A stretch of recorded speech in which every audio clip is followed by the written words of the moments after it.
गाथा क्रमांक 266 में अब आचार्य महाराज मुख्यतः से वस्तु, जो हमने पहले भी इसकी चर्चा करी है कि एकांत धर्म भी है और एकांत अर्थात एकांत धर्म मतलब एकांत नय भी है। और एकांत नय को एकांत दोष किंवा एकांत मिथ्या या उसको मिथ्या नय, मिथ्या नय को क्या कहते हैं? दुर्नय। क्या दुर्नय की कोटि में उसको रखा जाएगा?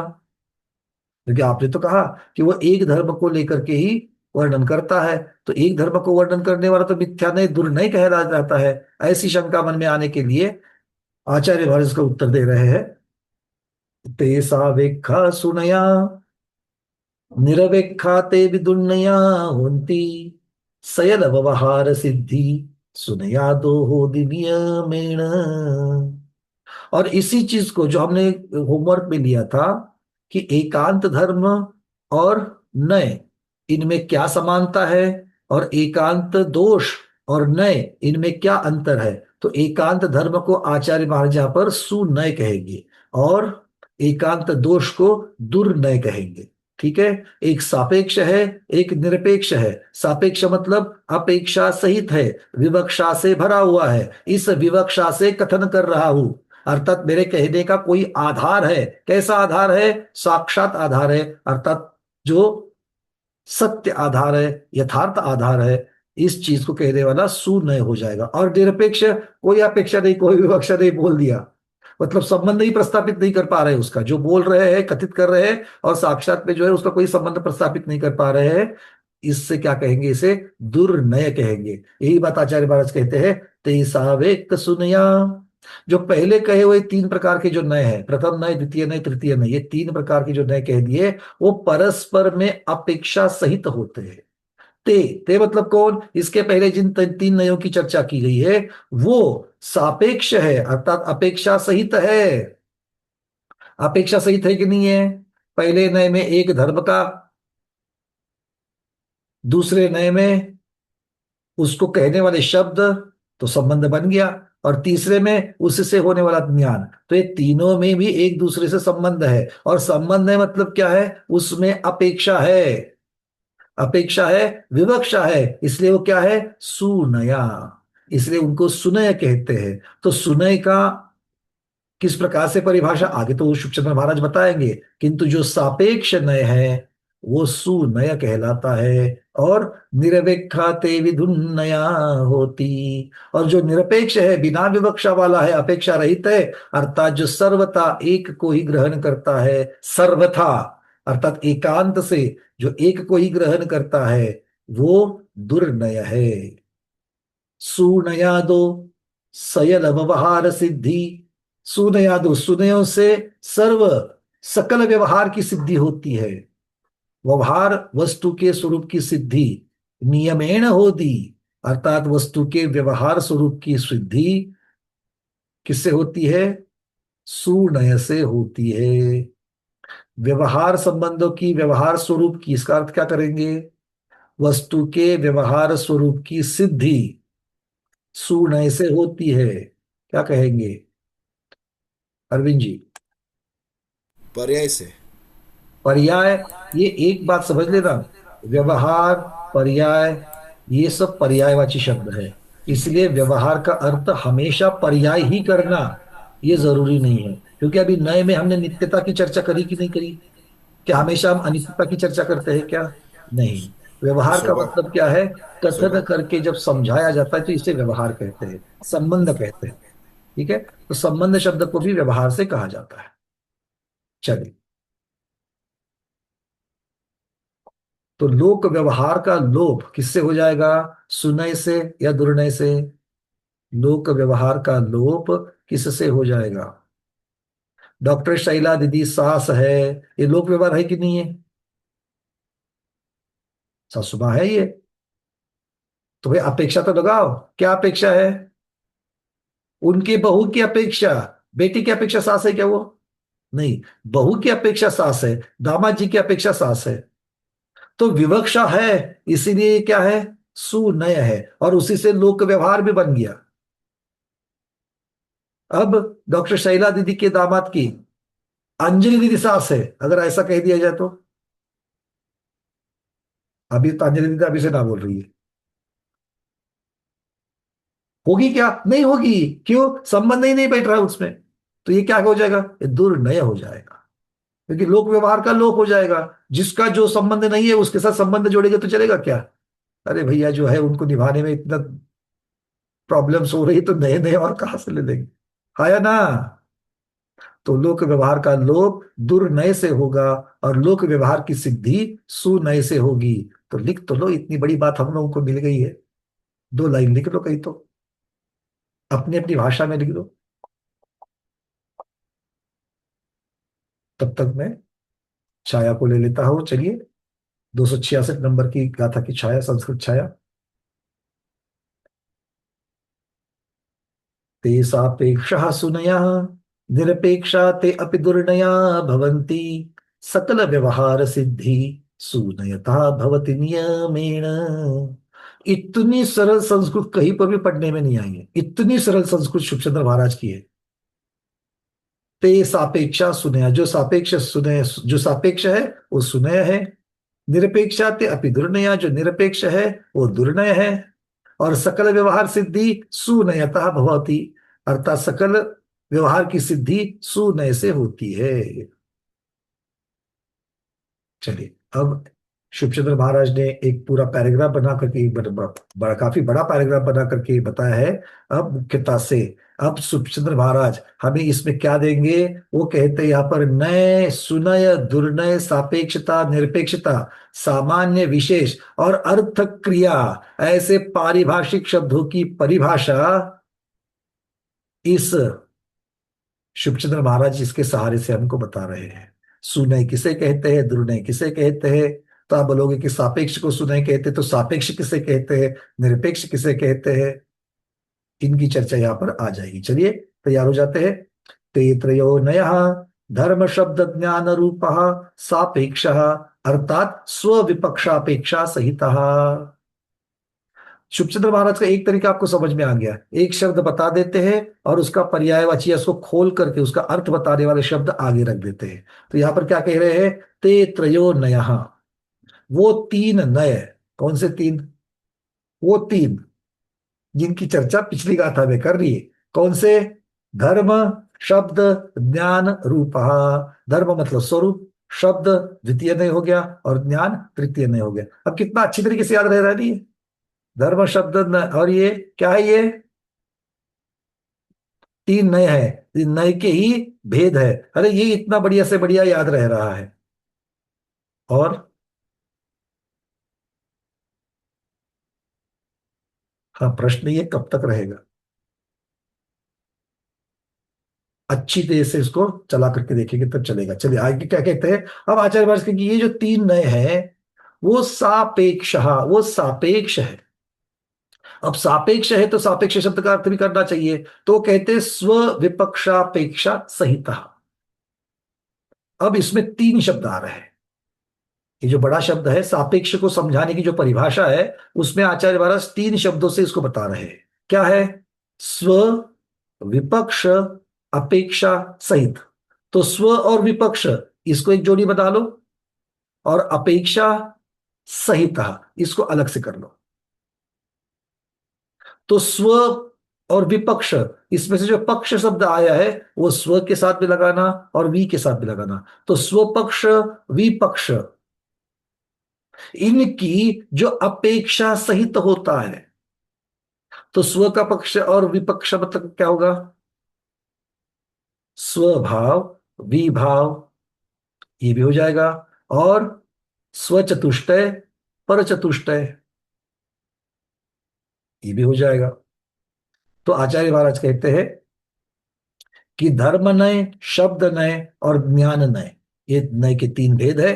तो इन तीन के रूप में क्या है? नय सापेक्ष है, अर्थात वे अपने द्वारा ग्रहण किए गए धर्म के साथ विपरीत धर्म को भी स्वीकार कहते हैं। इसलिए उनमें एकांतता नहीं होती। ऐसा होता है कि नहीं होता है? दो विरुद्ध धर्म एक ही वस्तु में पाए जाते कि नहीं पाए जाते हैं? होते हैं। विरुद्ध,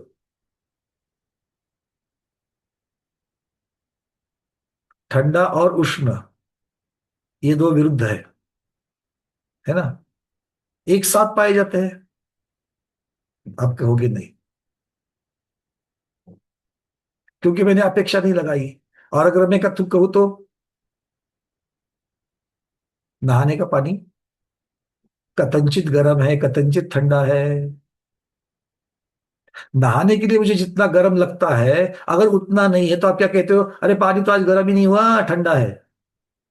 अब वो ठंडा मतलब क्या, फ्रिज का निकाला हुआ ठंडा या क्या घट से निकाला हुआ ठंडा? नहीं, वो है तो गर्म, किंतु उतना गर्म नहीं जितना मुझे चाहिए, उसको हमने ठंडा कह दिया।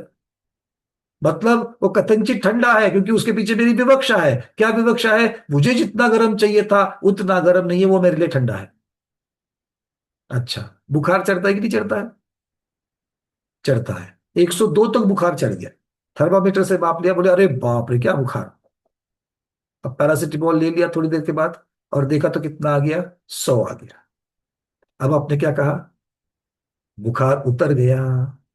अरे, बुखार उतर गया तो 99 होना चाहिए, अभी भी 100 है। तो भी आपने क्या बोला? बुखार उतर गया। अब बुखार उतर गया है किसकी अपेक्षा है? 102 की अपेक्षा, 100 मतलब उतर गया। विवक्षा, अपेक्षा सहित, है ना। ऐसा जब कहते हो तो क्या होता है? सुनय कहलाता है। और ये सुनय अपेक्षा सहित होने की वजह से वो लोक व्यवहार को सिद्ध करता है। क्लियर है? अब अगर बात लो, 102 का 102 ही है, आप बिल्कुल हाथ लगाओगे तो तप रहा है बदन। और अगर आप कहोगे ही पैरासिटामोल ले ली थी, अब तो बुखार उतर गया है, लोक व्यवहार की सिद्धि होगी क्या? सामने वाला बोलेगा, अरे कहाँ उतरा है, ठीक से देख। समझ में आ रही बातें? तो संबंध विवक्षा का भी संबंध साक्षात। तो आचार्य महाराज कहते हैं कि दो धर्म हैं, वस्तु में नित्य धर्म भी है और वस्तु में अनित्य धर्म भी है। वो एक समय में है कि नहीं है? अब बताओ। सब जगह पर मत लगाना एक समय में या तो ये होगा या तो वो होगा, नहीं। बहुत सारी चीजें ऐसी होती है वो एक समय में दोनों भी होती है। विरुद्ध धर्म भी दोनों होते हैं। कब होंगे दोनों विरुद्ध धर्म एक समय में एक जगह पर? जब आप विवक्षा लगाओगे तब होगे। वस्तु में उसी समय नित्यता है और उसी समय अनित्यता है। ऐसा है कि नहीं है? क्या ऐसा है, अभी इस समय में नित्य है, अगले समय में अनित्य बन जाएगा? ऐसा होता है क्या? नहीं, एक ही समय में वस्तु नित्य भी है और वस्तु अनित्य भी है। आप और मेरी दोनों की आत्माएं एक ही समय में मूर्त है और एक ही समय में अमूर्त है कि नहीं है? एक ही समय में चेतन है, एक ही समय में अचेतन है कि नहीं है? आ गई बात समझ में? क्यों? ऐसा कब कह सकते हैं? ऐसा सिर्फ और सिर्फ विवक्षा से कह सकते हैं। ये आचार्य महाराज यहां पर कह रहे हैं। तो इसलिए वो स्व और विपक्ष, स्वपक्ष, विपक्ष, एक धर्म विरुद्ध धर्म, ये दोनों धर्म की चर्चा होगी कब? अपेक्षा सहित। वो अपेक्षा से विवक्षा से होगी। अब आगे कहते हैं, यथा अस्त्य नित्य भेदादिग्राह का नया। क्या कह रहे हैं? उदाहरण दे रहे हैं। जो नए किसी वस्तु में अस्तित्व, अस्त्य नित्य, अस्त्य नित्य शब्द से क्या निकल रहा है? अस्ति अनित्य। अस्ति के ती के साथ अनित्य का अ लगने से त्य हो गया। अस्त्य नित्य मतलब अस्तित्व अनित्व, और भेद आदि ग्राह का, अथवा भेद आदि धर्म का ग्रहण करते हैं। वे उसके साथ साथ में क्या होता है, उसी के साथ में नए किसको लेता है? नास्ति नित्य भेदादि सापेक्ष। मतलब वो उसी समय में, जिस समय वो अस्तित्व और अनित्यत्व और अभेद को ले रहा है, उसी समय वो नास्तित्व, नित्यत्व और अभेद स्वरूप को भी ले रहे। तो भेद है तो अभेद है। तो इस तरीके से आचार्य महाराज कहते हैं कि जब वो एक धर्म को स्वीकारता है, उसी समय वो विरुद्ध धर्म को भी स्वीकारता है, किंतु कैसे? अपेक्षा सहित स्वीकारता है। इस प्रकार सापेक्ष रूप से संतः सुनया शोभन नया। क्या नाम दे रहे हैं उसको? शोभन। शोभन नया सत्य रूप नया भवंती। तो इस प्रकार सापेक्ष अपेक्षा सहित विवक्षा सहित जो वस्तु को ग्रहण करता है उसे सुनय कहते हैं। सुनय अर्थात शोभन सत्य स्वरूप नय। तो सुनय का जो सु है वो सु क्या दिखाता है? शोभन और सत्य स्वरूप। शोभन का अर्थ क्या करेंगे? शोभन पद प्रदाय श्री शांतिनाथाय। डॉक्टर शैला दीदी, अर्घ चढ़ गया क्या? चढ़ गया। तो शोभन पद प्रदाय का अर्थ क्या लेंगे? शोभन पद प्रदाय, शोभन। हाँ बोलिए बोलिए बोलिए, शैला दीदी बोलिए। सुंदर अर्घ चढ़ाया है सर, मनोभाव से अर्घ चढ़ाया शोभन, सुंदर। शोभा दे रहा है, उससे शोभित हो रहा है, उससे विभूषित हो रहा है। अच्छा अब देखो वैसा जरा, लग रहा है। अब थोड़ा नजदीक पहुंच गए। हम्म। जिससे हम शोभायमान होते हैं, हम्म। ऐसी चीज हमको प्राप्त होने पर हम शोभायमान होते हैं। हम्म। और कुछ चीज मिलने के बाद में हम शोभायमान की विरुद्ध, मतलब कैसे? विशोभित होते हैं। विशोभित हो तो जाते हैं। शोभित होना और विशोभित होना, हाँ, जैसे अष्टद्रव्य विशोभित अपन, होना और विभूषित होना, दोनों में अंतर है। जैसे अष्टद्रव्य पूरा लिया तो सुशोभित दिखेगा, और सिर्फ थोड़ा सा चावल ये ले लिया तो हमें अशोभित ऐसा दिखेगा। हमें ऐसा पद मिले जिससे हम शोभित होवे, हम्म। शोभा को प्राप्त होवे, शोभायमान होवे, तो भाई। अर्थात प्रसिद्धि को प्राप्त होवे। और तो प्रसिद्धि मतलब क्या है यहाँ पर? अच्छे धर्म से, अच्छे स्वरूप से। तो ये अच्छे की अपेक्षा से यहाँ पर आ रहा है।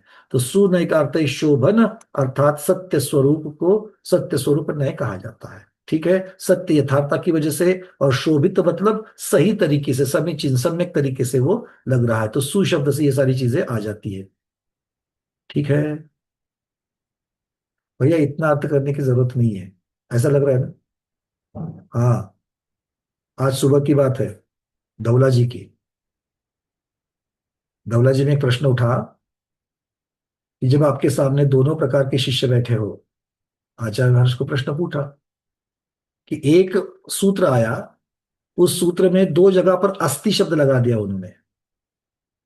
दो जगह पर ये होता है और ये भी होता है, तो दो जगह पर अस्थि शब्द लगा दिया। रविंद्र जी ध्यान से सुनना क्या कह रहे हैं, वीर सेन महाराज। तो शंकाकार प्रश्न करना कि भगवान आपने सूत्र को लंबा चौड़ा क्यों बना दिया? दो बार अस्थि शब्द लगा दिया आपने सूत्र में, एक अस्थि से काम चल जाता। बोले नहीं, हमने दो अलग अलग वर्णन किए हैं, और वो किसके लिए किए हैं? एक तीव्र बुद्धि, जो तीव्र बुद्धि शिष्य है, कुछ बोलते ही ग्रहण कर लेते हैं।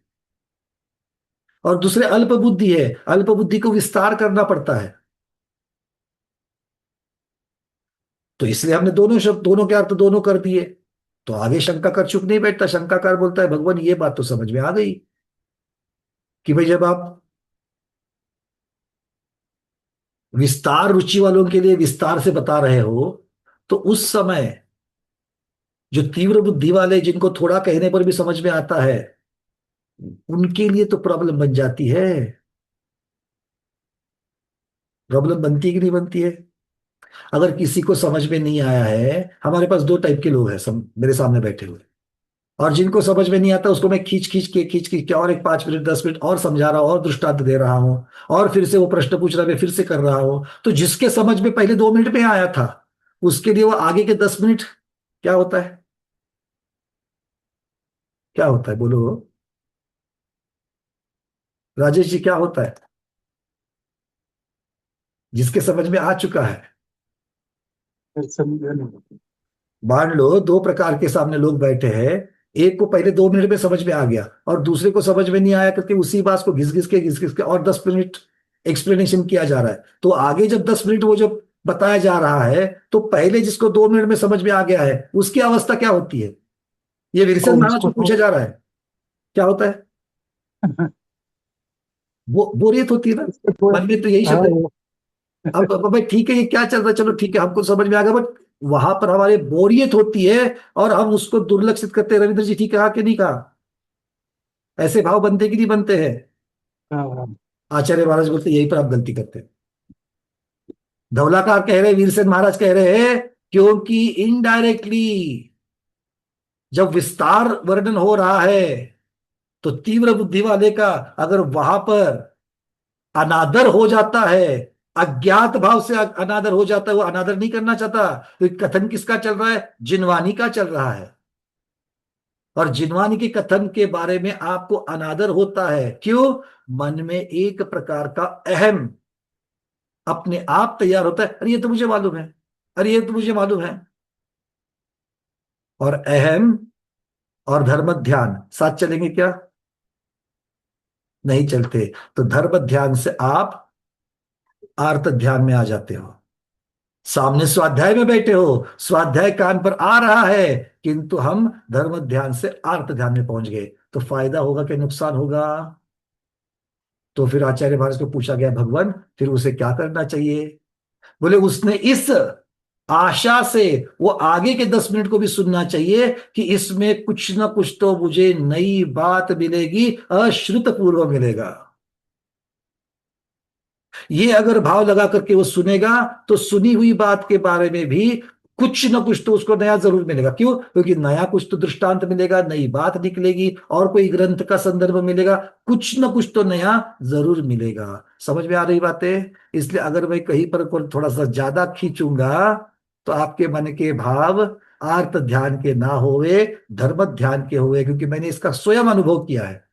जब मैं किसी का प्रवचन सुनता हूं, आचार्य महाराज का हो, किसी साधु का हो, किसी प्रवचनकार का हो, पारस पर चुन रहा हो, कहीं बाद में यूट्यूब के ऊपर सुन रहा हो, तो बहुत बार ऐसी चीज होती है। और ऐसे क्या होती है कि हम लोग उसमें इनडायरेक्टली अनादर करना चालू करते। तो आज अंजन आ गया आंखों में कि नहीं, वो जो बात सुन रहा है, क्योंकि अगर तू वो नहीं सुनेगा तो उतने समय के लिए तू क्या करेगा?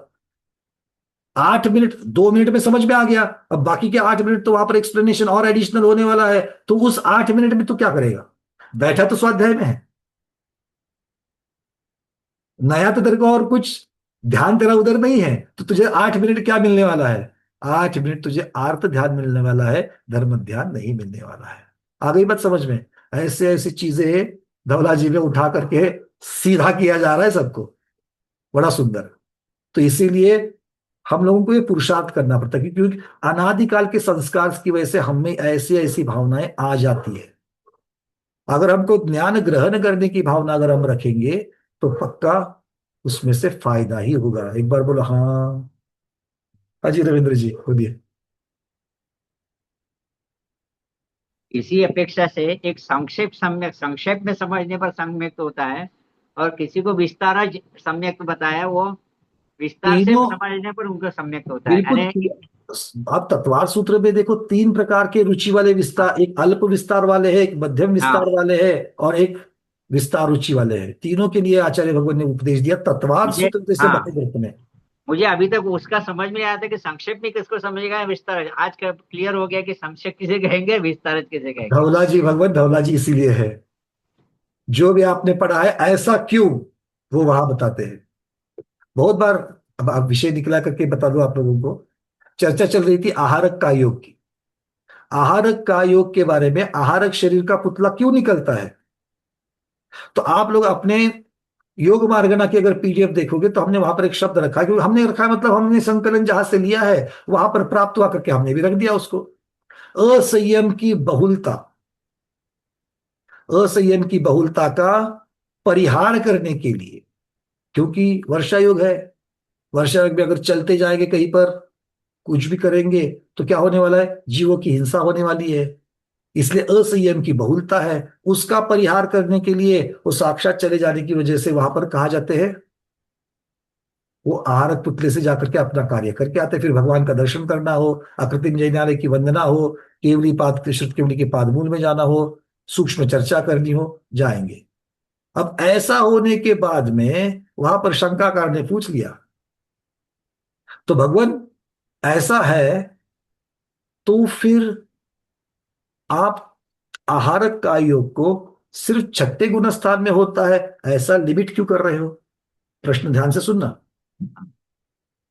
आहारक का योग को सिर्फ छठे गुण स्थान में रख दिया, सातवें गुण स्थान में होने में क्या प्रॉब्लम है?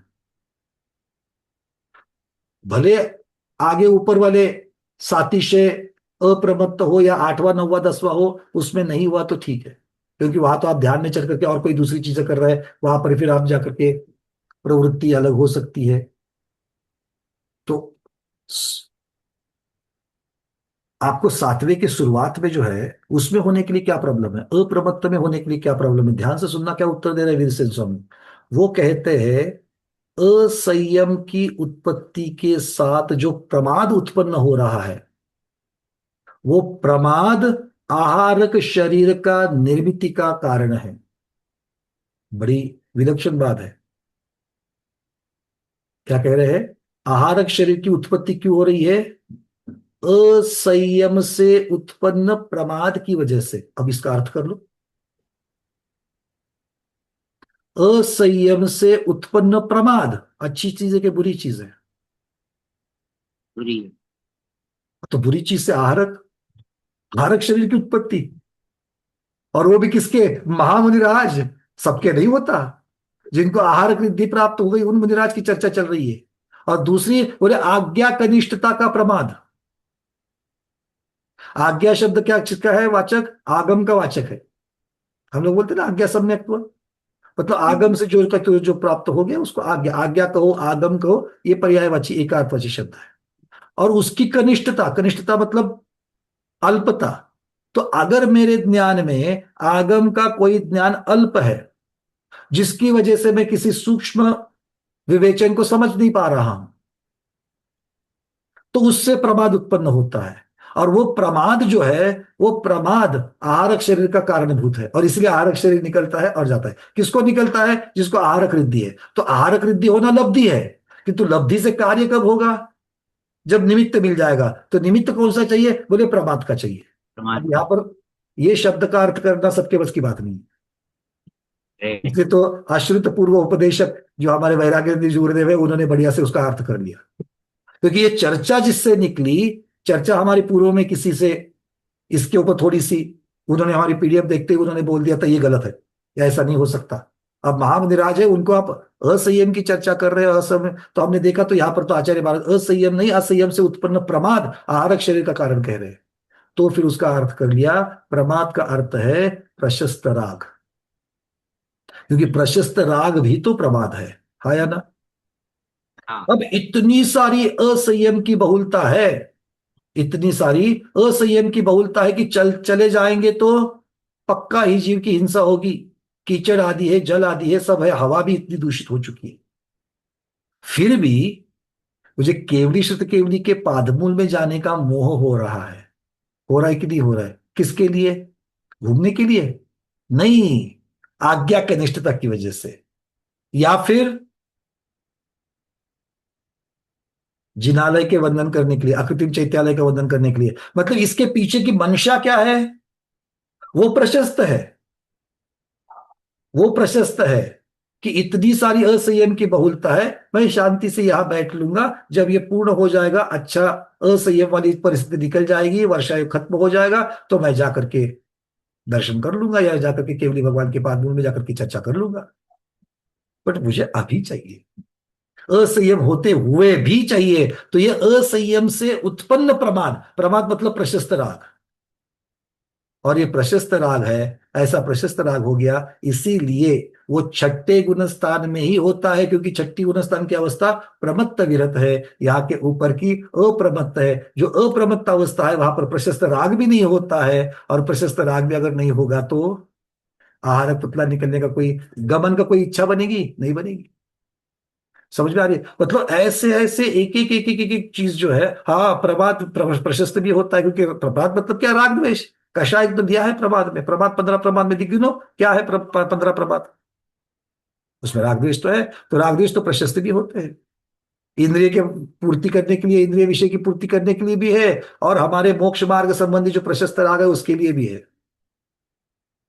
तो आचार्य महाराज यही यहाँ पर ऐसे ऐसी चीजें बताते हैं। मतलब कहने का मतलब यह है कि हमें कुछ ना कुछ तो आश्रित पूर्व मिलेगा, इस भावना से बैठो। वही चीज अगर हम सुन रहे हैं तो भी आप जिस सावधानता से बैठे हो, ग्रहण करने की भावना से बैठे हो, वो आपका काम कराएगी, वो आपका स्वाध्याय कराएगी।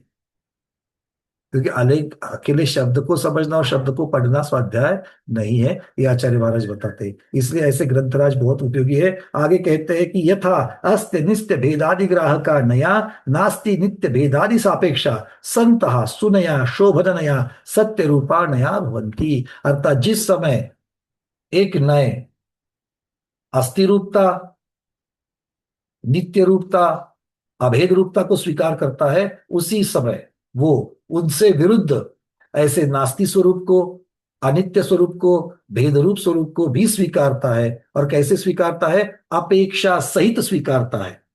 और इसीलिए उसको सुनय कहा जाता है, या फिर शोभनय कहा जाता है, या फिर सत्य रूप कहा जाता है। ये यहाँ पर आचार्य महाराज कह रहे हैं।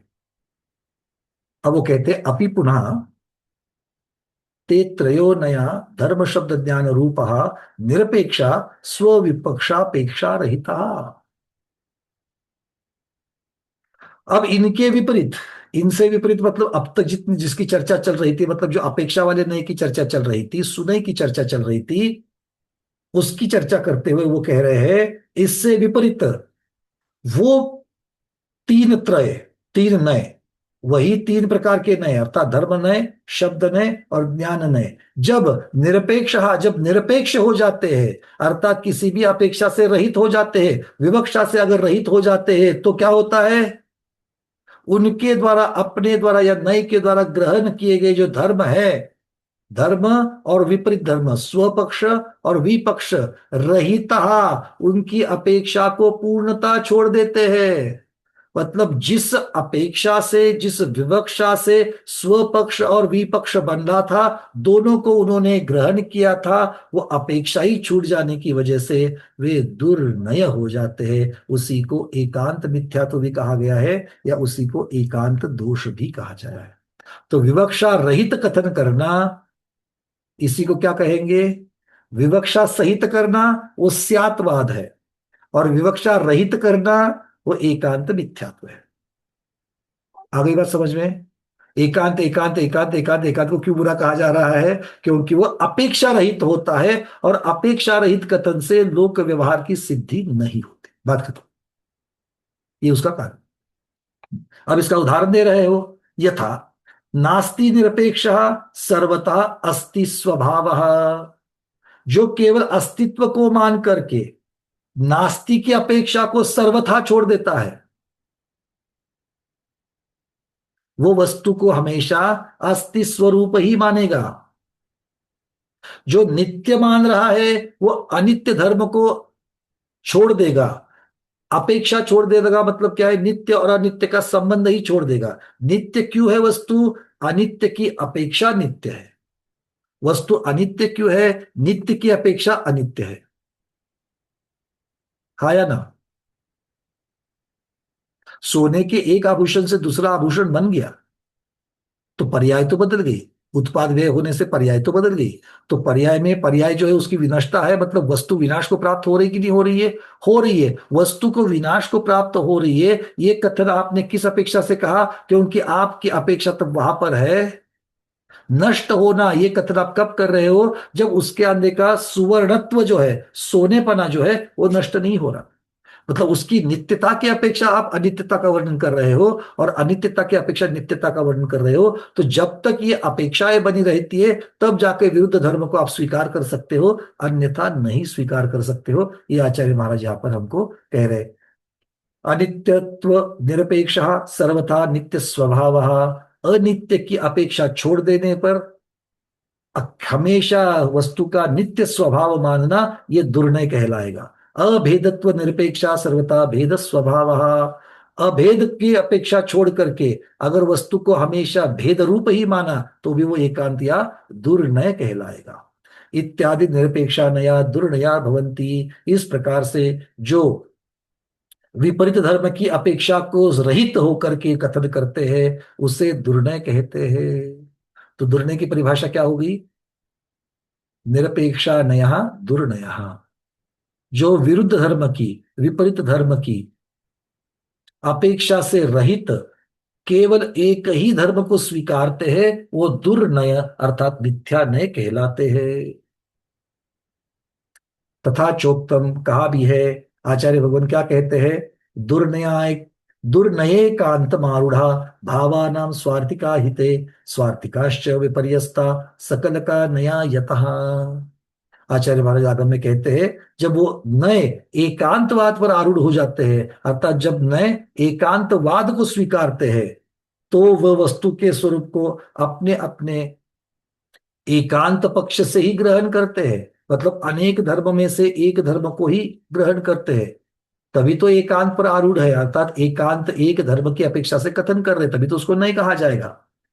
इस कारण उनके द्वारा, किसके कारण के द्वारा? वो इस एकांत पक्ष, एक पक्ष के द्वारा वस्तु का ग्रहण विपरीत अथवा मिथ्या हो जाएगा। कब? जब वो अपेक्षाओं को छोड़ देगा। अनेक धर्म में से एक धर्म का कथन तो आप कर सकते हो, किंतु वो अपेक्षा से सहित होगा। मतलब मेरे पास बाकी है, किंतु ये उनमें से एक है, ऐसा कहना सुनय होगा। और बाकियों को छोड़ करके मेरे पास सिर्फ एक ही है, अब ऐसा कहेंगे तो आपके तीन बेटे हैं, आपके तीन बेटे हैं, और अगर कहा जाए कि ये सबसे बड़ा बेटा वो मेरा लाडला है, वो मेरा लाडला है, बाकी के दो बच्चे चुप बैठ जाते हैं, क्योंकि आपने शब्द क्या कहा? अरे ये मेरा लाडला है। उनको मालूम है आज ये लाडला कह रही है, कल परसों मेरे को कहेगी, क्योंकि आज जो लाडला कह रही है किसी कारण से कह रही है, कल किसी कारण से मुझे लाडला कह जाएगी।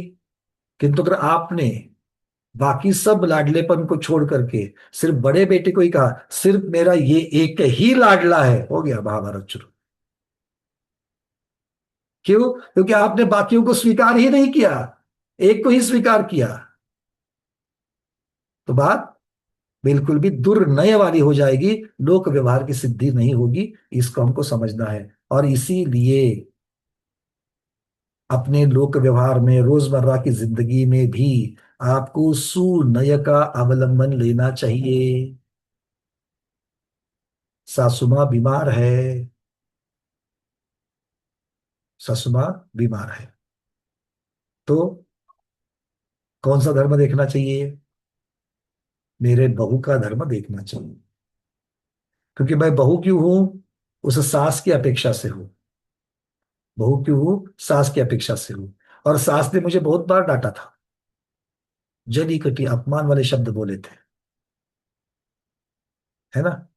पर ये मैं कब कह रहा हूं? जब मुझे मालूम है वो 4 बार उन्होंने मेरी रसोई को अच्छा भी बोला था, दूसरे के सामने उन्होंने इसकी अच्छाई भी कही थी। तो अगर उस अच्छाई को छोड़ करके सिर्फ और सिर्फ मैं बुराई को याद रखूंगा, तो मुझसे सेवा होगी क्या? नहीं होगी। बात समझ में आ रही है? इसीलिए हमें दोनों चीजों को देखना चाहिए, क्योंकि कोई भी व्यक्ति में 100% अच्छाई नहीं हो सकती, और किसी भी व्यक्ति में 100% बुराई नहीं हो सकती। यहां पर मैं अच्छाई को एक धर्म कहूंगा, बुराई को एक धर्म कहूंगा। किसी भी वस्तु में सिर्फ और सिर्फ अच्छाई नहीं हो सकती, किसी भी वस्तु में सिर्फ और सिर्फ बुराई नहीं हो सकती, है ना? अगर 7वें नरक में सिर्फ बुराई बुराई होती, तो आचार्य महाराज ये वर्णन नहीं करते कि 7वें नरक में जाकर के भी अनादि मिथ्या दृष्टि को या सादी मिथ्या दृष्टि को वहां पर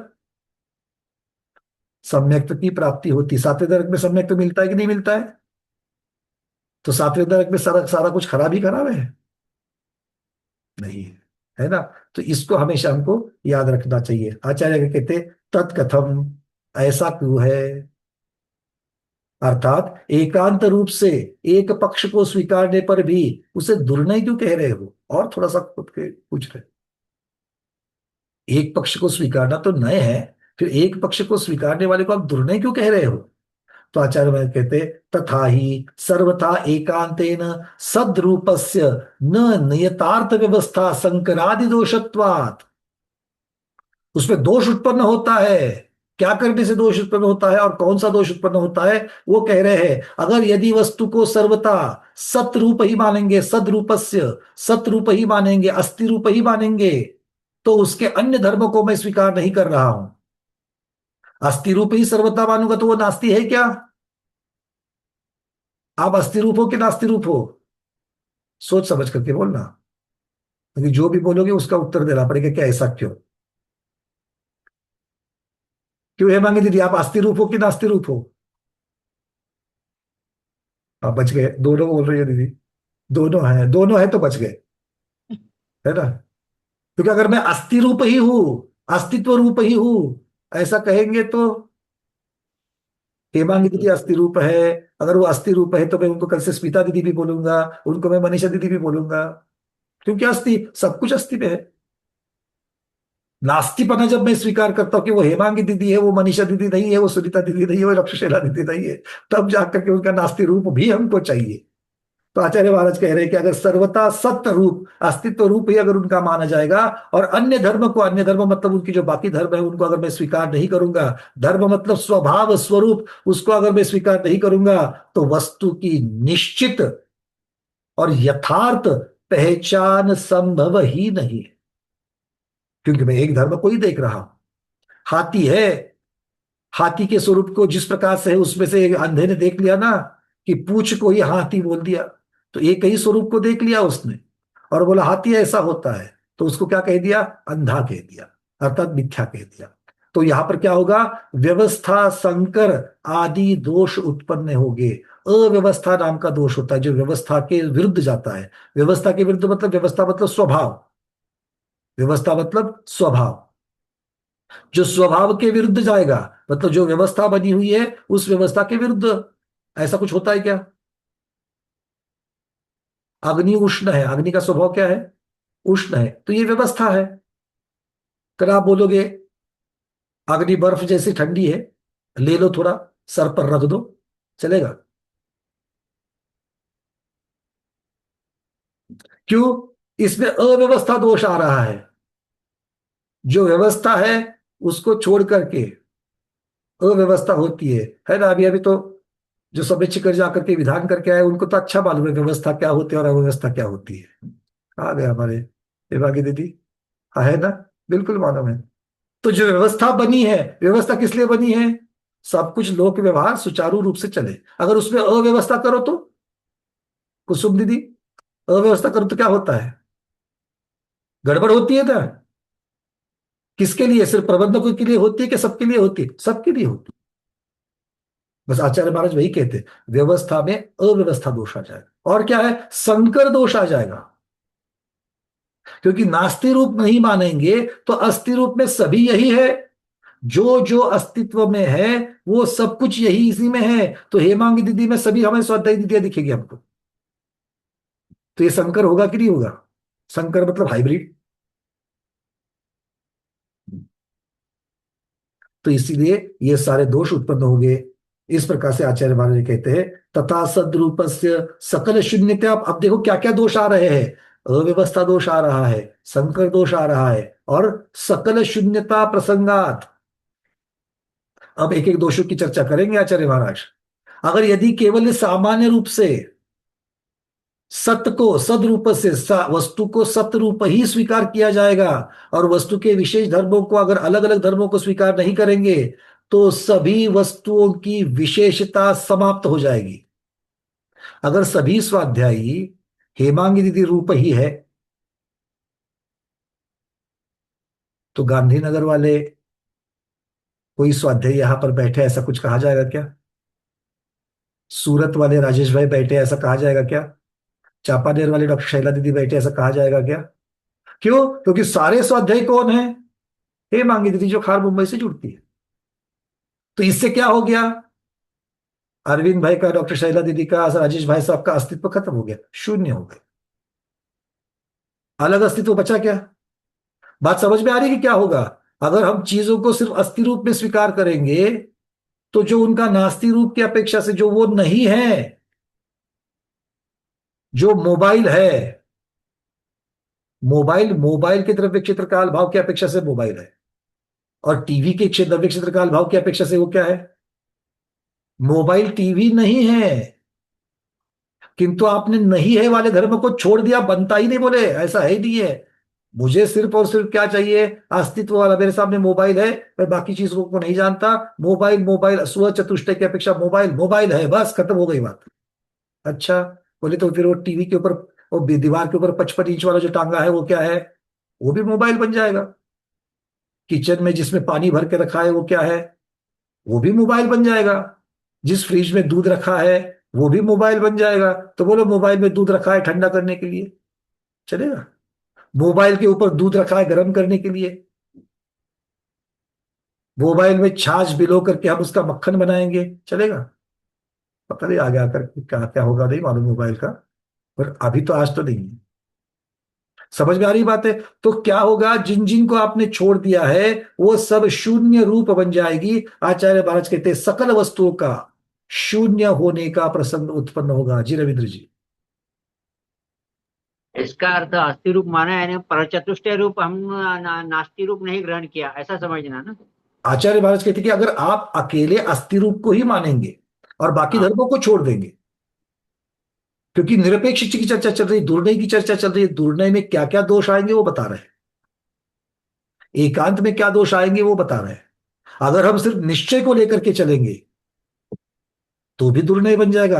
अगर सिर्फ व्यवहार को लेकर के चलेंगे तो भी दुर्नय होगा। अगर सिर्फ द्रव्यार्थिक नय को लेंगे तो भी दुर्नय होगा। अगर सिर्फ पर्यायार्थिक नय को लेंगे तो भी दुर्नय होगा। क्लियर है सबको?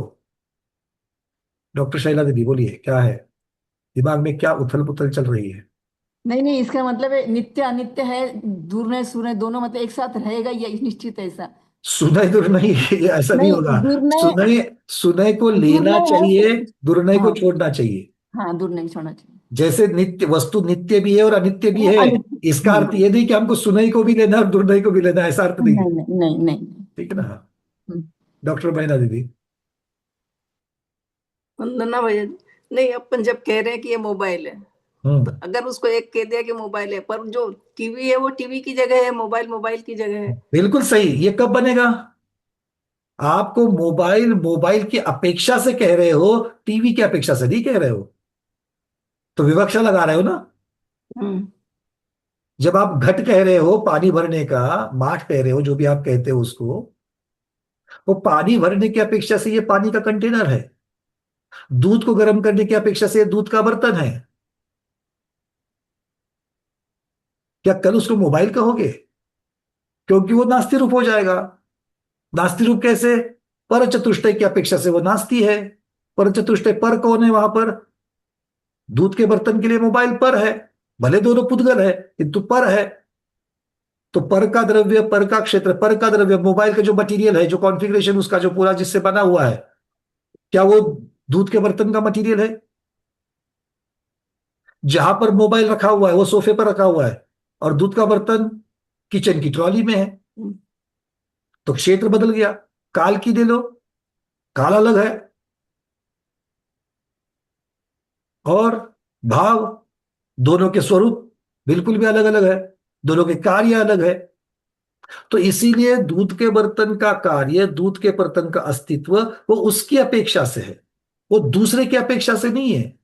तो इसलिए आस्ति रूप भी है और नास्ति रूप भी है, ये यहां पर मुख्यता से कह रहे हैं। तो आप जब अस्थि रूप जब कहते हो तो आपको नास्ति रूप अपेक्षा पता है और उसी से संबंधित आप उसको अस्थि कह रहे हो। बस मैं अभी अस्थि कह रहा हूं किंतु मेरे दिमाग में है कि ये कभी नास्ति भी है, कभी मतलब इसी समय वो नास्ति भी है।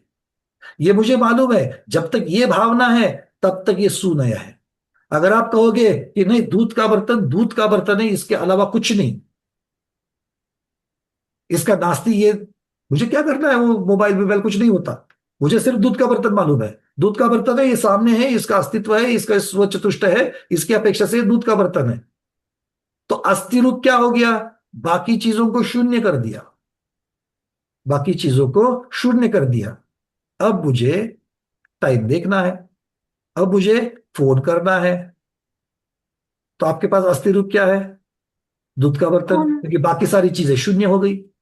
तो कर लो दूध के बर्तन से फोन, देख लो दूध के बर्तन में कितना बजा है, होगा? नहीं नहीं आपको अपन अस्थि और नास्ति जब तक समझ में नहीं आएगा तब तक दिमाग में सारे उठते रहेंगे। सबसे पहले इसको समझ लो कि यही वस्तु है, ये एक पेन है, ये अस्थि कैसे और नास्ति कैसे है, पहले इसको क्लियर कर लो। ये बात क्लियर है क्या? हाँ, तो ये अपेक्षा से ही बोला जाएगा, वैसे तो नहीं बोला जाएगा। बस बिल्कुल वही बात है। और अगर इतना लंबा चौड़ा कर दे कि अपेक्षा खुद के ऊपर ले लो, हम्म, आप अस्थि रूप हो और आप नास्ति रूप हो, आप अपने स्वच्छ तुष्ट से आप अस्थि रूप हो, और अपने बेटे की अपेक्षा, नास्तिक बेटा रूप आपके है। लिए पर है कि नहीं है, हम्म, बेटे की अपेक्षा आप नास्ति रूप हो, क्योंकि उसका चतुष्टय अलग है, आपका चतुष्टय अलग है। अगर आप ऐसा स्वीकार नहीं करोगे तो आप ही हो, और आपके साथ साथ में बेटा भी हो, तो आपके बहू का आप पिता पत्नी पति बन जाओगे, चलेगा? नहीं चलेगा, लोक व्यवहार की इसका स्थिति नहीं होगी। तो इस तरीके से आचार्य महाराज हमको इसका समझा मतलब है। हुआ कि विवक्षा शब्द की बहुत इंपॉर्टेंस होगी, मतलब बहुत उसके बिना सही। कुछ नहीं होगा। विवक्षा अपेक्षा है, से। आप सम्यक्त्व के साथ हो, विवक्षा चली गई, मिथ्या में चले गए। रेखा दीदी, आपका प्रश्न। हाँ, जब हम एक धर्म को प्रदान करेंगे और तभी बाकी गौण होंगे, तभी वो भी दुर्नय में ही आएगा कि नहीं, सब। आपने अभी कह दिया, जब कौन? आपने एक को प्रधान कर दिया तो बाकियों को गौण किया। गौण किया मतलब आपने उनका अस्तित्व स्वीकार किया है, सिर्फ हाँ, आप वो उसकी तरफ अभी ध्यान नहीं दे रहे हो। ध्यान नहीं दे रहे। हाँ, मेरे तीन बेटे में से एक बेटे को आदि करके उसको सामने करके प्रधान करके मैं कह रहा हूं, बाकी के दो बेटे अभी मैंने गौण किए, बट उनका अस्तित्व स्वीकार किया है। जिस समय आप उनका अस्तित्व स्वीकार ही नहीं करोगे, उस समय प्रॉब्लम हो जाएगी। तो गौण करना ये सुनय का लक्षण है, कोई प्रॉब्लम नहीं, हाँ, क्योंकि नए है तो एक समय में एक को ही तो आप प्रदान करोगे, प्रदान पर करें। दूसरे को मानना ही नहीं, दूसरे धर्म को मानना ही नहीं है, बस जो है वो यही है, एक ही है, एक ही तभी वो धर्म को दुर्नय मानना, तो फिर ये गड़बड़ हो जाएगी। होगी। उसे दुर्नय कहेंगे। हाँ जी रविंद्र जी। हाँ,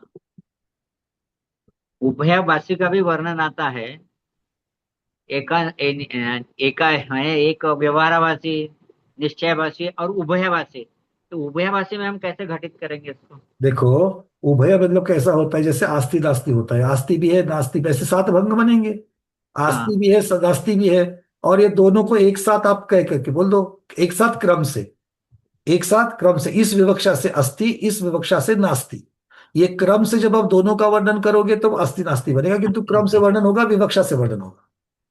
और जब आप वो क्रम को हटा दोगे और दोनों को एक साथ कहने का प्रयास करोगे, वस्तु नित्य है अनित्य है, ये मैंने क्रम से बोल दिया। हम्म, वस्तु नित्य है अनित्य है, ये मैंने क्रम से बोल दिया, तो मैं बोल पाया। अगर मुझे क्रम नहीं लगाना है, दोनों को एक साथ बोलना है, तो कैसे बोलेंगे? नहीं बोल पाए। बोल ही नहीं पाएंगे, उसको व्यक्त ही नहीं कर पाओगे, इसलिए वो अव्यक्त अव्यक्त, भी हो जाएगी, अव्यक्त हो जाए। अव्यक्त हो जाएगा। तो इस तरीके से उसके साथ भंग आगे बढ़ जाएगा। ठीक है। हाँ डॉक्टर बैना दीदी, आपका हो गया। अरविंद जी बोलिए। वरना भी है जी, ये अपने वस्तु नित्य है अनित्य है, मतलब एक समय में कंसीडर करेंगे तो अपने अपने पे लगाएंगे तो जो एक समय में पर्याय बदलती है तो नित्य अनित्य ऐसा कंसीडर करेंगे। देखो, एक समय में पर्याय बदलती है, इसलिए तब हाँ अनित्य है ही है, कोई बात नहीं। पर जब हम बराबर। अनित्य है, जिस समय हम अनित्य है, उसी समय हम नित्य है कि नहीं है? बराबर। क्योंकि मेरी द्रव्यता उस समय में खराब नहीं हो रही है। हम्म। हम्म। जिस समय में मुझ में परिवर्तन हो रहा है, उस समय में, उसी समय में मेरी द्रव्यता भी बनी रह रही है, बराबर। मेरा मूल स्वभाव भी बना रह रहा है। तो वहां पर क्रम नहीं, वो युगपत है। सिर्फ मैंने कथन में किसी को प्रधान किया और किसी को गौण किया है, ये तो दोनों धर्म युगपत एक साथ वहां विद्यमान है।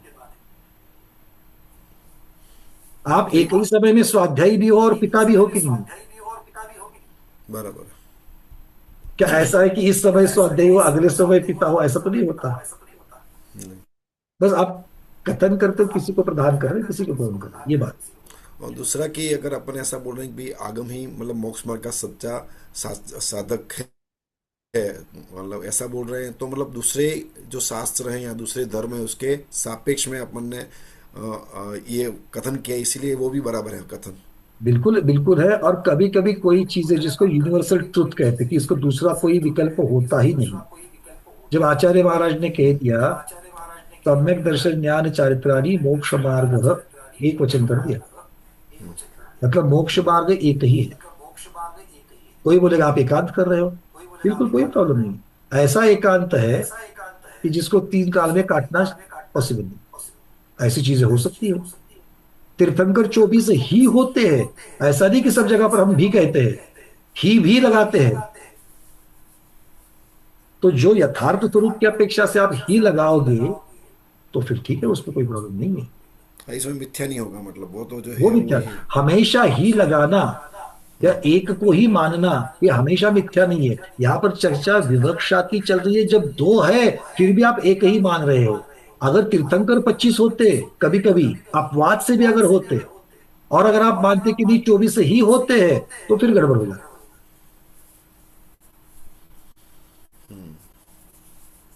ठीक है ना। जब 24 ही होते, एक बार भी अपवाद ना हुआ है ना होगा, तो वहां पर तो कोई दूसरा विकल्प ही नहीं बनता। इसीलिए किसी किसी चीज को एक पक्ष किसे कहते हैं और एकांत किसे कहते हैं। एक पक्ष वहां है जहां पर अनेक पक्ष में से एक पक्ष को स्वीकार कर रहे हैं। और इसीलिए दुर्नय को, एकांत को उन्होंने क्या कह दिया, एक पक्ष को मानना नहीं कह दिया, निरपेक्ष मानना ये दुर्नय है, बिना किसी विवक्षा के मानना ये दुर्नय है। ठीक है ना। सिर्फ एक का वर्णन कर रहे हैं इसीलिए खराब है, ऐसा नहीं। तो फिर आप तो नित्यता का वर्णन कर रहे हो, एट ए टाइम एक का वर्णन कर रहे हो, तो फिर खराब थोड़ी है। इसलिए आपको एक बात बताई थी कि एकांत पक्ष और एकांत, ये दो चीज चल रही थी। और फिर भी इसके साथ में और एक चीज बन जाती है कि ऐसी भी चीजें इस ब्रह्मांड में हैं जो एक कथन के अनुसार वो वैसी ही है। चलिए प्रमोद जी। जैसे अभी ये बात हो तीर्थंकर 24 है, तो हम ये भी तो कह सकते हैं कि भरत क्षेत्र की अपेक्षा के 24 है, विदेश क्षेत्र में तो मतलब ये ये अपेक्षा वहां भी लग रही है। अब ये अपेक्षा लग सकती है, किंतु अब चर्चा तो करो, मैं तीर्थंकरों की चर्चा जब मैं अवसर्पिणी उत्सर्पिणी की अपेक्षा से जब करूं, मतलब अपेक्षा सब जगह पर लगाओगे। बट मोक्ष मार्ग को क्या अपेक्षा लगाओगे, संसार मार्ग की अपेक्षा मोक्ष मार्ग ऐसा है। मतलब आप जहां चाहो वहां पर विरुद्ध धर्म को लेकर के अपेक्षित कह सकते हो, और फिर आप किस तरीके से उसको प्रस्तुत करना चाहते हो उस तरीके से उसको प्रस्तुत कर सकते हो। प्रस्तुतिकरण में अलग अलग होगा, किंतु प्रस्तुतिकरण जैसी यथार्थता है उसको छोड़ करके नहीं होनी चाहिए, यह महत्वपूर्ण है। डॉक्टर महिना दीदी। अपन जो अभी जितनी बातें कर रहे हैं, ये एक पक्ष और ये सब सद्भुत व्यवहार नहीं में आएगा ये सारा। अब बताओ चर्चा किसकी कर रही है। एक पक्ष जो चल रहे हैं ना। सद्भुत में क्या होता है, व्यवहारनय में, सद्भुत व्यवहारनय में क्या होता है, अनुपचरित में क्या होता है, उपचरित में क्या होता है, किस प्रकार का वर्णन होता है। तो ये जो अपन अभी कह रहे हैं विवक्षा से कि ये मतलब मैं कहा आपको गलत थोड़ी कह रहा हूं, मैं सिर्फ सिद्ध कर रहा हूं। सिर्फ हाँ या ना उत्तर देने से भैया आपको, मैं उसको वहां तक उसके उत्तर तक छोड़ रहा हूं कि इस प्रकार से चिंतन करेगा तो आपको समझेगा कि ठीक है, मैं एक जीव द्रव्य की अगर चर्चा कर रहा हूं तो एक जीव द्रव्य की चर्चा कर रहा हूं, जो सद्भुत में एक द्रव्य की चर्चा होती है। और अनुपचरित में किसकी चर्चा करूंगा, जो साक्षात में वहां पर विद्यमान है उसकी चर्चा कर रहा हूं। तो वस्तु नित्य और अनित्य दोनों होती है कि नहीं होती है, होती है। इसमें किसी उपचार की जरूरत है क्या, नहीं, स्वभाव है, इसमें कोई उपचार की जरूरत नहीं है। तो इस प्रकार से इसको जरूर कह सकते हैं। मतलब हमको जब प्रश्न होता है कि ऐसा है क्या, तो उसी तरीके से सोच करके हाँ या ना हमको अपना उत्तर आना चाहिए, इसलिए आपको मैंने उस उत्तर तक छोड़ दिया। और भाई किसी का प्रश्न है आगे बढ़े, थोड़ा सा अभी तक पूरा नहीं हुआ है, थोड़ा सा आगे बढ़ते हैं। अब आचार्य भारत क्या दोष बता दिया, अगर हम एक को लेकर के चलेंगे और बाकी सब धर्मों को छोड़ देंगे तो सकल बाकी के सारे धर्मों के शून्य बनने की दोष बन जाएगा। नित्य एक रूपत्वात् एक रूपस्यार्थ क्रियाकारित्वा भाव। अगर वस्तु को सर्वथा नित्य और एक रूप ही माना जाए, वस्तु अनेक रूप नहीं है, सिर्फ एक रूप है, वस्तु का और कोई अनेक रूप होते ही नहीं है, बस एक ही रूप होता है, और उसके साथ साथ में वो नित्य ही है। जीव जीव का ज्ञान एक ही प्रकार का ज्ञान होता है और वो ज्ञान नित्य ही होता है। अगर ऐसा कहेंगे, उस ज्ञान में कोई परिवर्तन नहीं होता। नित्य है मतलब क्या है? अनित्य नहीं है, और अनित्य मतलब परिवर्तन। तो अनित्य नहीं है मतलब कोई परिवर्तन नहीं होता। अगर ऐसा मानेंगे तो चलेगा? आपका ज्ञान एक ही प्रकार का है और उसमें कभी बदलाव नहीं होता, ये तो नहीं मानेंगे। भैया ऐसा होगा तो फिर ये 6 महीने 6 बरस से हम लोग जो पढ़ रहे हैं, क्या 6 बरस पहले के ज्ञान जो था और अभी का जो ज्ञान एक ही है? ऐसा बोलेगा तो चलेगा? 6 महीने की इतनी मेहनत के ऊपर पानी डालेंगे तो चलेगा क्या? नहीं चलेगा। अज्ञान बढ़ा भी है, हमको खुद को मालूम है, अनुभूति कर रहे हैं उसकी। तो आचार्य महाराज कहते हैं कि अगर वस्तु को सर्वथा नित्य और एक रूप ही अगर मानेंगे तो उसमें किसी भी प्रकार का परिवर्तन नहीं होगा। और परिवर्तन के अभाव पर क्या होगा? अलग अलग समयों में अलग अलग अर्थ क्रिया करने में वो समर्थ नहीं होगा। वस्तु में अर्थ क्रिया नहीं बनेगी। क्या नहीं बनेगी? अर्थ क्रिया नहीं बनेगी। क्यों? अर्थ क्रिया क्यों बनती है? अनित्यता की वजह से वस्तु में अर्थ क्रिया बनती है। हाँ या ना? हाँ जो बोल रहे बताओ पहले, अर्थ क्रिया किसे कहते हैं? मैं भूल गया, अर्थ क्रिया किसे कहते हैं? स्मिता दीदी। अर्थक्रिया सूक्ष्म असती आणि प्रति समय बदलत असते। ये देखो वापस वो अर्थ अर्थ पर्याय और व्यंजन पर्याय में पहुंच गई दीदी। मुझे यही चाहिए था, बिल्कुल यही चाहिए। आप अकेले नहीं हो यहाँ पर बैठे हुए, आधे से ज्यादा वही सोच रहे थे। आपने सिर्फ उत्तर दे दिया। अर्थ क्रिया को क्या कहें, किसे कहेंगे अर्थ क्रिया? अरे वो पीडीएफ को खोलने, आप जो नोट्स जो देख रहे हैं ना, बहुत पीछे जाना पड़ेगा। इतने दो तीन पन्नों में नहीं मिलेगा। प्रमोद जी। उत्पाद व्यय को और क्रिया कहेंगे। बहुत सुंदर। ये पक्का ऐसा होना चाहिए ना, टंकोत्कीर्ण होना चाहिए अंदर। उत्पाद व्यय, अभी भी मैं कह रहा था अनिश्चितता, परिवर्तन। उत्पाद व्यय परिवर्तन है कि नहीं है? अनित्य है कि नहीं है? तो उसी को अर्थ क्या कहा। तो अगर परिवर्तन ही नहीं होगा तो उत्पाद व्यय बनेगा क्या? नहीं, उत्पाद व्यय नहीं बनेगा, मतलब ही अर्थ क्रिया नहीं होगी। शब्द ठीक है। लोक व्यवहार में अगर हम अर्थ क्रिया को समझेंगे तो अर्थ मतलब पैसा, और पैसे से संबंधित सारी क्रिया, पैसे का व्यवहार, ये अर्थ लेकर के चलेंगे क्या? नहीं चल सकता यहाँ पर। वहां पर अर्थ पर्याय व्यंजन पर्याय की चर्चा करके चलेगा क्या? नहीं। यहाँ पर अर्थ क्रिया शब्द जो है वो लगा रहे हैं। ठीक है, चलिए। तो ये अर्थ क्रिया करने की जो शक्ति है, अर्थ क्रिया करने की शक्ति मतलब पर्याय रूप होने की शक्ति क्यों है वस्तु में? उत्पाद व्यय द्रव्य के द्रव्य अपेक्षा। तो गुण। क्योंकि उसके पास अनित्य स्वभाव है। देखा था ना हमने, पूर्व पर्याय उत्तर पर्याय का कारण है, और इसी से अर्थ क्रियाकारित्व बनता है। ये लिख के लिया है कहीं तो आपने शायद, हो सकता है नोटबुक बदल गई हो पहली वाली। ठीक है, चलिए आगे बढ़े। क्लियर। अब आगे कहते मतलब क्या होगा? अगर नित्य एक रूप माना जाएगा और अनित्य को ही, अनित्य स्वभाव को ही, अगर नित्य स्वभाव को ही अगर माना जाएगा तो क्या होगा? वस्तु की अर्थ क्रिया करने की शक्ति का ही अभाव मानना पड़ेगा। और ऐसा नहीं है। क्यों नहीं है? क्योंकि स्वभाव व्यवस्था है कि वस्तु में अर्थ क्रिया शक्ति होती है। होती कि नहीं होती है? वस्तु में अर्थ क्रिया शक्ति होती कि नहीं होती है मनीषा दीदी? क्या होता है उससे, अर्थ क्रिया शक्ति से? अनम्यूट कर लो। उत्पाद व्यय होता है। उत्पाद व्यय होता है, बहुत बढ़िया। और उत्पाद व्यय होने से क्या बनता है महेंद्र कुमार जी?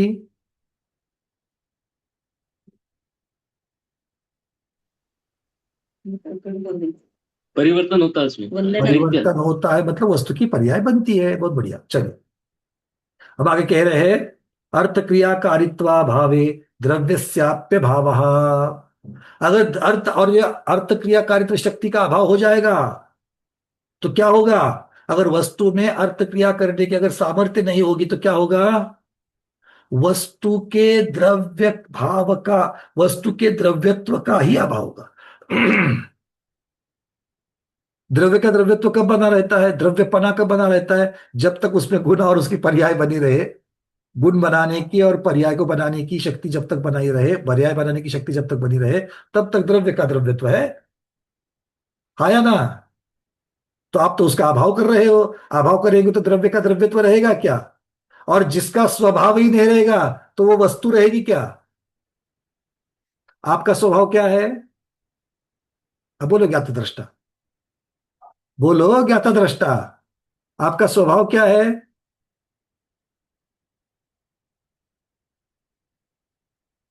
इतना जबरदस्त कूट कूट करके अंदर भरा है ना कि मेरा स्वभाव ज्ञाता दृष्टा, मेरा स्वभाव ज्ञाता दृष्टा। अरे भैया, उसके अलावा भी तो कुछ है कि नहीं ये तेरा स्वभाव? क्या है मेरा स्वभाव? बहुत खींचने का स्वभाव है भैया आपका। छोटे में आप संभलते ही नहीं हो। आपके हाथ में कभी माइक नहीं लेना चाहिए। कनक वाला दीदी, क्या है स्वभाव हमारा? हमारा मतलब हम सबका। वरना भैया जी ज्ञाता दृष्टा बोलूंगी मैं। हाँ, मुझे मालूम था ना। उतना तो अब आप लोगों को, अपने परिवार को उतना तो जानता ही हूं मैं। चलिए, अब यहाँ पर आचार्य महाराज कह रहे हैं कि हमारा स्वभाव अर्थात पर्याय आदि रूप होने का, द्रव्य का द्रव्यत्व जो है उसकी चर्चा यहाँ पर कर रहे हैं, तो वो नहीं होगा, है ना। आप पर्याय धारण करोगी कि नहीं करोगी कनकमाला दीदी? आपका स्वभाव है कि नहीं वो पर्याय धारण करना? क्या ज्ञाता दृष्टा को गलत नहीं है? हमारा स्वभाव है। क्या वही है? बात यह है कि क्या वही है? नहीं है, उसके अलावा भी है। ये महत्वपूर्ण है। पर्याय धारण करोगी ना? कौन सा? बता तो दो, क्या प्लानिंग चल रही है आपकी? अनम्यूट किया है, जरा बोल तो दो। यहाँ से तो स्वर्ग में ही जाना है फिलहाल तो, और उसके स्वर्ग में बाद जाना विदेश है? क्षेत्र में जाना है। हाँ बिल्कुल बहुत बढ़िया। कंफर्म है ये तो। कल्पवासी में होना है, चलो बहुत बढ़िया। अब चलते आगे। आचार्य महाराज आगे कह रहे हैं, अनित्य प्रक्षेपी निरन निरन्वयत्वात् अर्थ क्रियाकारित्वा भावः। अब अगर यदि वस्तु का आपने नित्य मानकर ये सारे दोष उत्पन्न हो रहे हैं, अगर अनित्य स्वभाव को ही एक अकेला स्वभाव अगर आप मानोगे, अगर वस्तु को सर्वथा अनित्य ही माना जाए, तो प्रत्येक क्षण अनित्य के क्या होगा? परिवर्तन होना, बदलते रहना। मतलब प्रति समय वस्तु बदलती रहेगी। और क्या होगी? वस्तु की नित्यता तो रहनी नहीं है, क्योंकि आपने नित्यता को छोड़ दिया।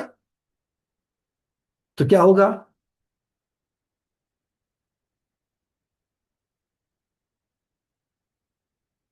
वस्तु ही नष्ट हो जाएगी। अगर मान लो सोने का आभूषण है, सोने के आभूषण, सोना है, पुद्गल है, उसका स्वभाव सिर्फ बदलना है, और बदल करके मूल जो उसका पुद्गलपना है वही नहीं रहेगा। तो मैंने सोना तो मेरा गले का हार दे दिया, और गले के हार के मुझे बता दिया इससे कंगन बना लो, तो उसने कंगन तो बना लिए, पर कंगन आकार ही नहीं ले रहा है। कंगन पीला सोने का दिख ही नहीं रहा है। चलेगा? बिना आकार का कंगन और बिना सोने का कंगन, क्यों? क्योंकि सोने का सोनेपना रहने वाला ही नहीं है, और हार तो पक्का बदलने वाला है। अच्छा, इतना ही नहीं, ये तो आपने उसको सुनार को दे दिया, ज्वेलर्स को दे दिया बदलने के लिए, वो तो चर्चा ही नहीं करे, बोले प्रति समय बदलने वाला है, गले में डाले डाले बदलने वाला है। आपने अभी निकाला बॉक्स से, पहन लिया, और पहनते ही अगले समय में गायब, कुछ दूसरा ही बन गया वहां पर। चलेगा क्या? विचार में भी नहीं चल रहा है, साक्षात हो गया तो क्या होगा? आपको बहुत भूख लगी है, थाली में रोटी दाल चावल बहुत बढ़िया से आ गए, और निवाले के लिए आपने हाथ लगाया, गायब। गायब मतलब जो पुद्गल था वो धर्मद्रव्य हो गया। पर्याय नहीं बदली, वस्तु नष्ट ही हो गई। चलेगा क्या? पुद्गल मूर्त है, मूर्त की जगह अमूर्त हो जाएगा, नहीं चलेगा। आचार्य महाराज कहते हैं, इससे भी क्या होगा? सर्वथा अगर अनित्य मान लिया जाएगा तो प्रत्येक क्षण वस्तु पूर्णता नष्ट, प्रति समय नष्ट होती जाएगी, और अगले क्षण उससे कोई भी संबंध नहीं रहेगा। परिवर्तन होने के बाद में जो अगली पर्याय बनेगी, उसका पहली पर्याय के साथ में कोई संबंध नहीं रहेगा। और इसीलिए उसको कह दिया निरन्वय। निरअन्वय, अन्वय मतलब संबंध, बिना संबंध का अनित्यत्व। शब्द जो आ गया निरन्वय, अन्य अनित्यत्व, क्योंकि अनित्यत्व को मानने में कोई प्रॉब्लम नहीं है। अनित्यत्व कैसा है, अगली पर्याय का पिछली पर्याय के साथ संबंध लगा रहता है, वो अनित्यत्व हमको स्वीकार है। किंतु निरन्वय अनित्यत्व ये हमें स्वीकार नहीं है।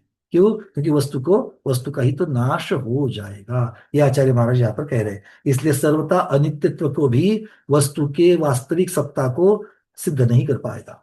अब आगे क्या कह रहे हैं? अर्थ क्रियाकारित्वाभावे द्रव्यस्याप्य भावः, अर्थात अर्थ क्रियाकारित्व का जो शक्ति है, कारित्व मतलब शक्ति, अर्थ क्रिया बदलने की जो शक्ति का जो अभाव हो जाएगा तो द्रव्य का भी अभाव मानना पड़ेगा। एक स्वरूप से कांतेन विशेषा भावः। अब आगे बता रहे हैं, अब क्या है, यदि किसी वस्तु का सर्वथा एक स्वरूप ही माना जाए, एक ही प्रकार का स्वरूप है उसका, तो उसमें कोई विशेषता होगी क्या? सभी द्रव्यों में एक प्रकार का ही समानता, तो कोई विशेषता होगी? धर्म द्रव्य में और अधर्म द्रव्य में कोई विशेषता होगी? गति हेतुत्व मतलब गति हेतुत्व, रुकने का कैसा? क्यों? क्योंकि दूसरा द्रव्य ही नहीं है जो स्थिति हेतुत्व में हमको बता दे। अवगाहन देने वाला कोई नहीं है, कैसे होगा? बात ही नहीं बनेगी। तो आचार्य महाराज कहते सर्वथा अगर एक स्वरूप होगा तो विशेष अभाव, विशेष का अभाव हो जाएगा, और विशेष का अगर अभाव हो जाएगा तो एक वस्तु दूसरे वस्तु से भिन्न नहीं होगी, ये भी दोष आ जाएगा। सर्वथैक रूपत्वात् विशेषाभावे सामान्यस्यप्य भावः। तो विशेषता अगर सर्वथा एक रूप होने से जब विशेष का अभाव होने वाला है तो सामान्य की भी स्थापना हो सकती है क्या? सामान्य भी रह सकता है क्या? क्योंकि सामान्य किसे कहा जाता है? जो विशेष नहीं वो सामान्य, और जो सामान्य नहीं वो विशेष। तो विशेष का अभाव हो जाएगा तो सामान्य का स्वरूप रहेगा क्या?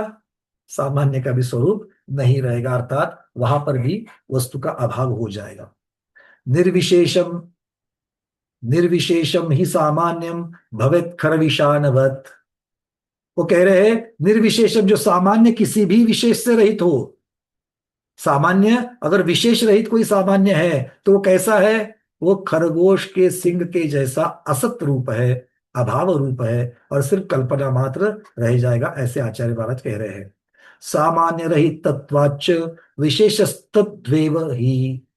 यदि सामान्य का सर्वथा अभाव मान लिया जाएगा तो विशेष के अस्तित्व की भी सिद्धि नहीं हो सकती है, क्योंकि विशेष हमेशा सामान्य की अपेक्षा से कहा जाता है और सामान्य हमेशा विशेष की अपेक्षा से कहा जाता है। हाँ या ना? ये कक्षा में प्रथम आ गया,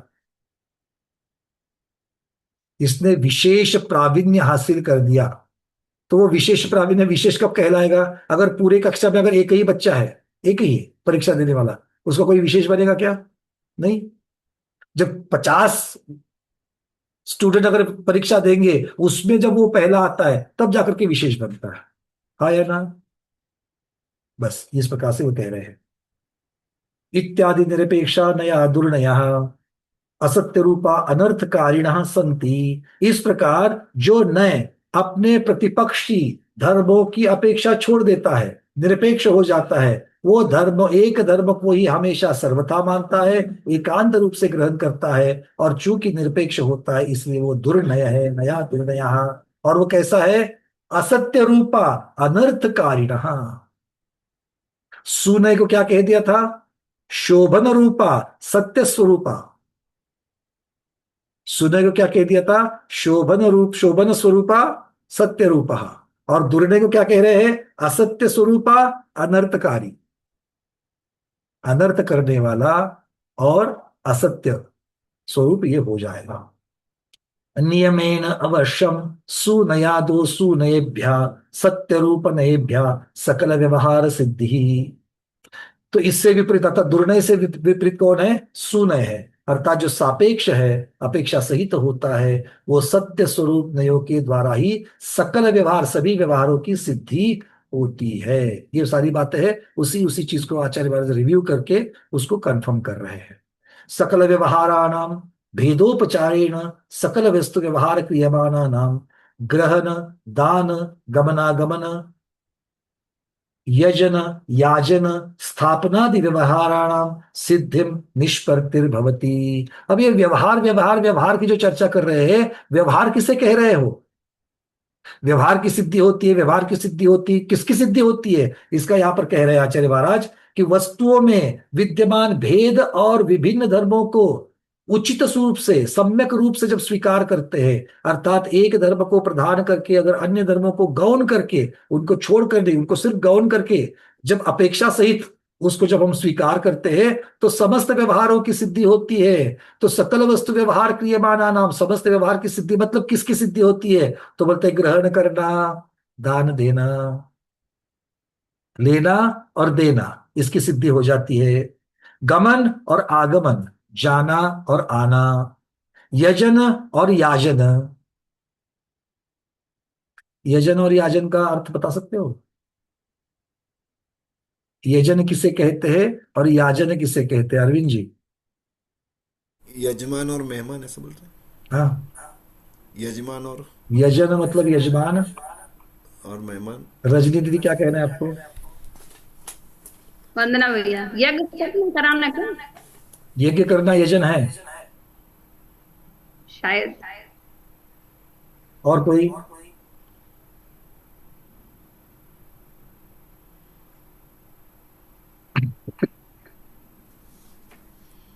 बहुत बढ़िया। यजन करना मतलब क्या है? यज्ञ करना, हवन करना, अनुष्ठान करना, आदि आदि आदि। और याजन करना, कराना। याजन करना मतलब इसी को कराना, यज्ञ करना और कराना, पूजा करना और पूजा कराना। बहुत बढ़िया, ठीक है। तो इस प्रकार से यजन और याजन की चर्चा आचार्य महाराज इसको भी व्यवहारिक क्रिया में ले रहे हैं। अच्छा, और स्थापन आदि अनेक प्रकार के व्यवहार, किसी चीज को स्थापन करना, हम लोग अलग अलग जगह पर स्थापन करते हैं, करते कि नहीं करते हैं? स्थापना कहाँ कहाँ करते हो? अब पूजा की स्थापना मत बोलना।